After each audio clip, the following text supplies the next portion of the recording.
오늘날을 어떠한 시대라고 표현할 수 있을까요?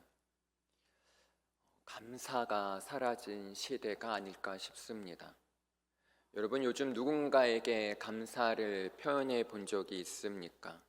가족들에게 고맙다고, 감사하다고, 또는 친구, 직장 동료에게, 또 학교 사람들에게 감사를 표현해 본 적이 있습니까? 혹시 이 CF 멘트 압니까? 말하지 않아도 알아요. 근데 거짓말입니다. 표현 안 하면 모릅니다. 정말 감사하면 감사한다고 말을 해야 되고 표현을 해야 됩니다. 감사가 사라진 시대가 된 것 같습니다. 감사한 일이 있어도 그냥 생각으로만 뭐 감사하지. 왜 그럴까요? 여러 이유가 있겠지만 감사를 표현하는 것이 어색해진 게 아닐까 싶습니다. 그런 의미로 우리 옆 사람 한번 보겠습니다.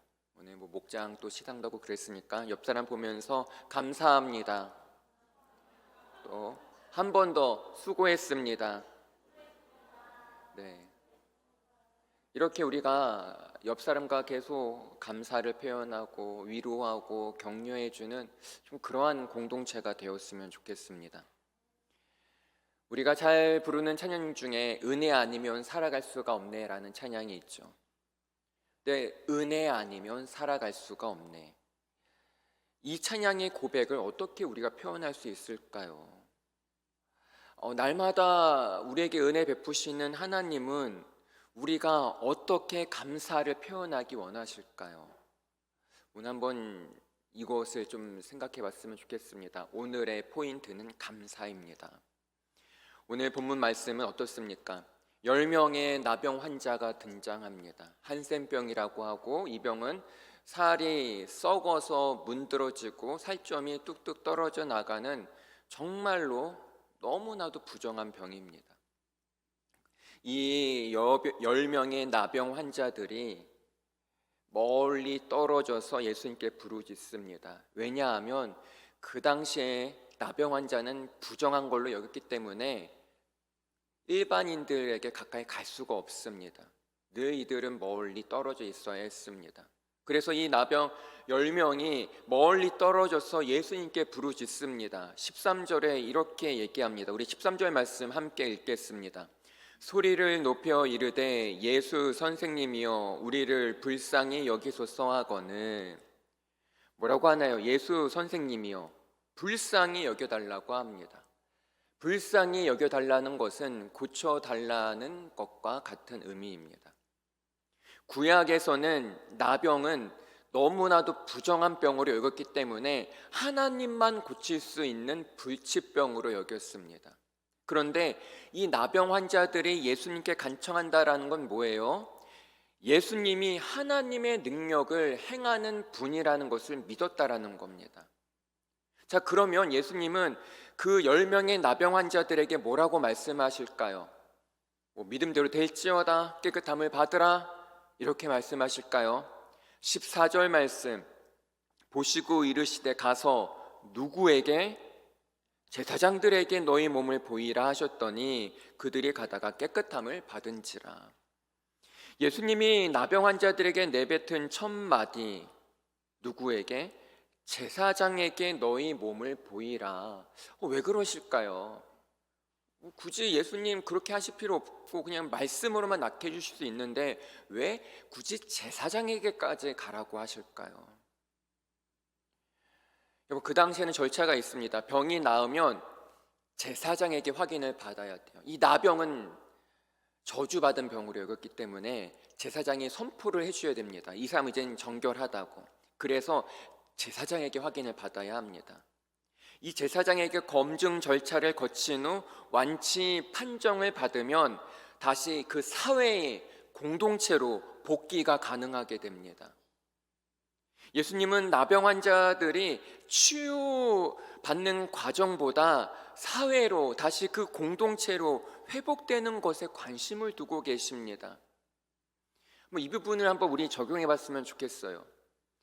여러분, 예수님은 나의 문제, 나의 상황이 좋아지는 것도 원하십니다. 그런데 예수님은 더 큰 그림을 그리세요. 어떠한 그림일까요? 그 문제가 해결됨으로 이 세상 사회에서 내가 더 인정받기 원하십니다. 단순히 내 문제가 해결되는 것이 아니라 그 사회에서 우리가 속한 이 공동체에서 내가 더 크게 쓰임받길 예수님은 원하십니다. 그리고 두 번째, 나병 환자들은 부정하기 때문에 멀리 떨어져서 예수님께 부르짖었습니다. 멀리 떨어져서 아무리 상황이 절망적이어도 아무리 우리가 예수님으로부터 멀리 떨어져 있다고 해도 예수님께 부르짖는다면 그것이 믿음입니다. 내가 지금 정결하건 부정하건 내가 세상적으로 더럽혀지고 허물이 많건 관계없이 두렵고 떨리는 그 소심한 믿음의 첫걸음, 더 나은 다음 걸음으로 인도하게 될 줄 믿는 것, 그것이 바로 예수님이 원하시는 겁니다. 우리 14절 말씀을 보겠습니다. 자, 보시고 이르시되 가서 제사장들에게 너희 몸을 보이라 하셨더니 그들이 어떻게 하다가 가다가 깨끗함을 받았어요. 예수님께서 제사장에게 너희 몸을 보이라는 말씀에 10명의 나병 환자가 어떻게 반응했습니까? 그들이 가다가 모두 순종했어요. 모두 순종해서 예수님 말씀에 모두 순종해서 제사장에게 갔습니다. 근데 여러분, 이거를 당연해, 그래 믿음 좋네, 그 수준으로 생각하면 안 돼요. 왜냐하면 이것은 미친 짓이에요. 치유되지 않은 상태로 제사장에게 가는 것은 제정신이 아니에요. 그러다가 돌에 맞아 죽을 수도 있습니다. 즉 나병 환자들이 제사장에게 간 것은 죽을 각오하고 간 거예요. 여러분, 믿음이란 무엇입니까? 눈에 보이는 호전되는 증상이 없는데도 예수님 말씀 믿고 순종하는 거예요. 이성적으로 이해가 되지 않을 수도 있어요. 믿음은 눈에 보이는 현상 때문에 생기는 게 아니에요. 지금 내 상황이 나아지진 않았지만 예수님이 반드시 이 상황을 새롭게 하실 것을 믿고 앞으로 전진해 나가는 것, 뚜벅뚜벅 계속 한 걸음 한 걸음 나아가는 것, 그것이 믿음입니다. 고린도후서 4장 18절 말씀 우리 함께 읽겠습니다. 우리가 주목하는 것은 보이는 것이 아니요 보이지 않는 것이니 보이는 것은 잠깐이요 보이지 않는 것은 영원함이라. 아멘. 여러분, 우리 눈에 보이는 상황과 문제는 지금으로서는 너무나 길고 오래 갈 것 같지만 잠시 잠깐입니다. 생각해 보죠. 우리를 힘들게 하는 것은 눈에 보이는 상황 때문입니까? 그렇게 보이는데 그 눈에 보이는 상황은 가면에 불과합니다. 가면. 우리가 이제 잘 사용하는 말이 있습니다. 직장 생활할 때 아무리 힘들어도 마음이 편하면 힘들지 않다.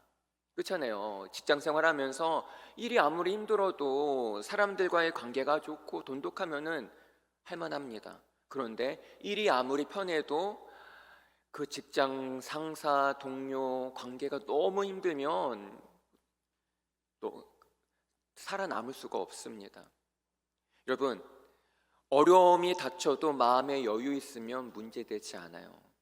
그 마음을 지킬 수 있는 것이 바로 믿음입니다. 예수님을 향한 신뢰.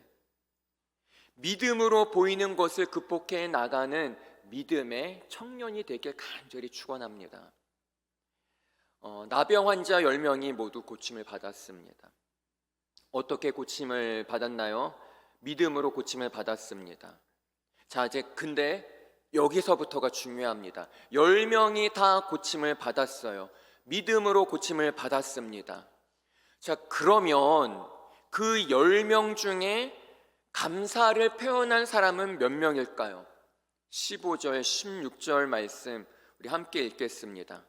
그 중에 한 사람이 자기가 낳은 것을 보고 큰 소리로 하나님께 영광을 돌리며 돌아와 예수의 발 아래 엎드려 감사하니 그는 사마리아 사람이라.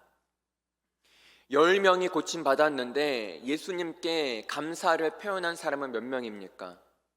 한 명, 한 사람이. 여러분 13절 말씀 다시 보죠. 소리를 높여 이를 때 예수 선생님이요 우리는 누구예요? 10명이에요. 그 10명이 불쌍히 여기소서 하거늘 소리로 높여서 이 나병 환자 10명이. 그런데 넘어가서 15절에 뭐예요? 그 10명 중에 한 사람이 자기가 나은 것을 보고 큰 소리로 하나님께 영광을 돌리며, 큰 소리로 하나님께 영광 돌린 사람은 몇 명? 한 명. 분명히 13절에 10명이 소리 높여 예수님께 간절히 간구했는데 그래서 고침받았는데 15절에 보니까 감사를 표현한 사람은 10명 중에 한 명밖에 없다는 거예요. 기도할 때는 그렇게 열심히 간절히 하더니만 응답받고 나니까 입을 싹 씻어버립니다. 물론 다른 9명도 감사했을 거예요. 표현을 안 했을 뿐이지. 그러나 예수님께 전심을 다해 감사 표현한 사람은 한 명입니다. 적용해 볼까요?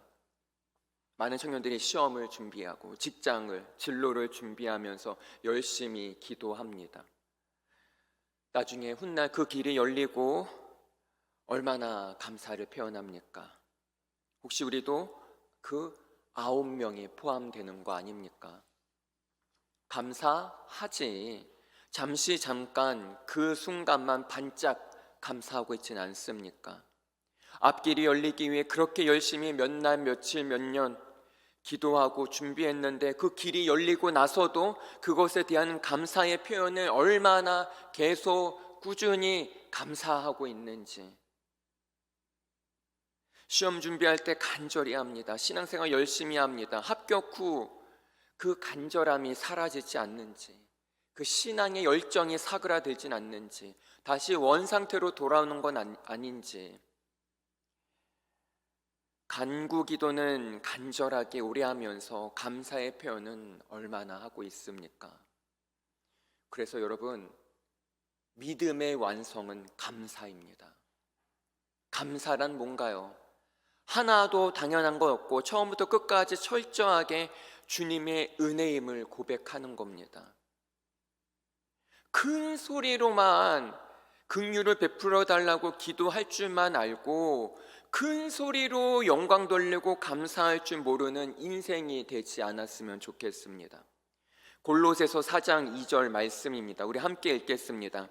기도를 계속하고 기도에 감사함으로 깨어 있으라. 아멘. 기도를 계속하고 기도에 감사함으로 깨어 있으라. 공동 번역본에 보면 이렇게 말합니다. 항상 깨어 있으면서 감사하는 마음으로 꾸준히 기도하십시오. 감사하는 마음으로 꾸준히 기도하십시오.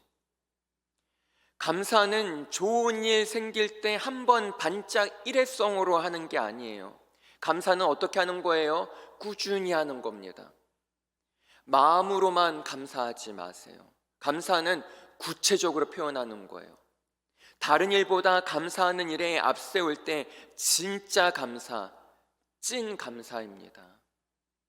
내 인생의 걸음이 주님의 은혜로 된 것임을 고백하고 있습니까? 진정한 고백이라면 마땅히 주님께 입술로, 경배로, 우리의 행위로 감사를 표현해야 합니다. 혹시 감사의 생각에만, 그 감사한 마음에만 머물러 있진 않습니까? 지금 당장 우리 마음의 걸음을 돌려 입술을 열고 적극적으로 감사했으면 좋겠습니다. 감사는 믿음의 표현이며 사랑의 표현이고 믿음의 완성이 감사입니다.